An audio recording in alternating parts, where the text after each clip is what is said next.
अवतत्य धनुस्तकम् सहस्राक्षशते शुधे निषेद्य शल्यानाम् मुखा शिवो नः सुमना भव विज्यन् धनः कपर्दिनो विशल्यो बाणवागुम् उत अनेशन्नस्येषव आभुरस्य निषङ्गतिः याते हेतुर्मीढुष्टमहस्ते बभूवते धनुः तयास्मान् विश्वतस्त्वमयक्ष्मया परभुज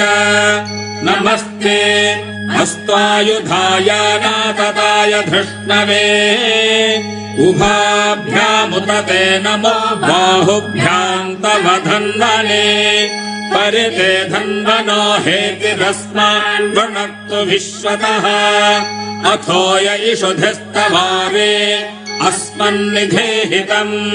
शम्भवे नमः।